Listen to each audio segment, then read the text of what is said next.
जय हिंद दोस्तों, मैं डॉक्टर एन डी किरसान, अध्यक्ष गोंदिया जिला कांग्रेस कमेटी। दोस्तों, आज हम बात करेंगे महाराष्ट्र में हुए जलयुक्त शिवार घोटाले पर। महाराष्ट्र में पूर्व भाजपा सरकार द्वारा चलाई गई जलयुक्त शिवार योजना ये अपने उद्देश्यों को पूरा करने में पूरी तरह विफल रही, इस तरह का रिपोर्ट सीएजी ने पेश किया है।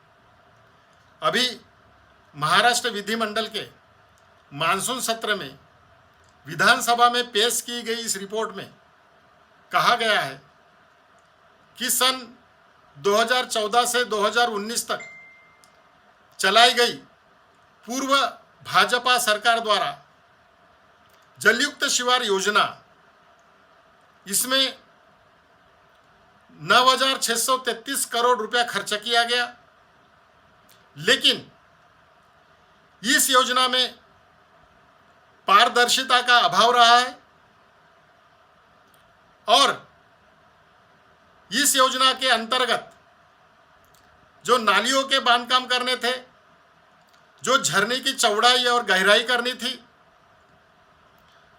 और बांध बांधने थे और खेतों में तालाब खोदने का काम किया जाना था, इसके तहत किए गए कामों से जो जल की गुणवत्ता और लेवल स्तर बढ़ना था, उसमें यह विफल रहे। इसमें पारदर्शिता के अभाव के साथ ही इस योजना के अंतर्गत किए गए कार्यों पर निगरानी का भी अभाव था और तो और इस योजना के अंतर्गत पूरे किए गए कामों का तीसरे एजेंसी के मार्फत मूल्यांकन कराना था, वह नहीं किया गया। इस तरह यह योजना पूरी तरह विफल रही, ऐसा सीएजी ने कहा है। तो दोस्तों, जिस तरह यह योजना क्रियान्वित की गई,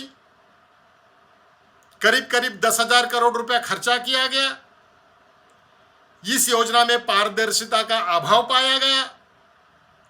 इस योजना में 120 गांवों की जांच में से 83 गांवों में जो जल का स्तर बढ़ाने के काम किए गए, जिस क्वालिटी के काम को करने चाहिए थे, उस क्वालिटी के काम वो किए नहीं गए।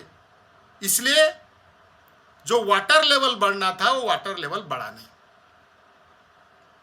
तो इसलिए यह योजना पूरी तरह विफल रही। तो इसकी जवाबदेही बनती है पूर्व मुख्यमंत्री जिन्होंने योजना चलाई थी, देवेंद्र जी फडणवीस की। लेकिन वो तो कहते हैं, उनसे पूछा गया तो वो कहते हैं कि भी ये सरकार ने, महाआघाड़ी के सरकार ने वो योजना बंद कर दी, इसलिए इस योजना से जो उद्देश्य पूरे होने थे वो नहीं हुए। लेकिन देवेंद्र जी फडणवीस को हम कहना चाहते हैं कि जो ऑडिट रिपोर्ट पेश किया गया सीएजी द्वारा, ये ऑडिट किया गया जो काम पूर्व मुख्यमंत्री देवेंद्र जी फडणवीस के समय हुए थे, क्योंकि बाद में तो ये बंद कर दिए गए। तब जो काम हुए उसी का ऑडिट किया गया, जो पूरे हुए उसी का ऑडिट किया गया। उसमें अधूरा काम की छोड़ा गया ऐसा तो ऑडिट रिपोर्ट में कहा नहीं गया। तो जो काम हुए उसी का ऑडिट रिपोर्ट जब है, तो इसकी पूरी की पूरी जवाबदेही बनती है देवेंद्र जी फडणवीस की। तो घोटाला किस तरह हुआ, कैसा हुआ, इसका जवाब देवेंद्र जी फडणवीस विधानसभा में दे। अभी ये रिपोर्ट पब्लिक अकाउंट कमेटी के तरफ जाएगा।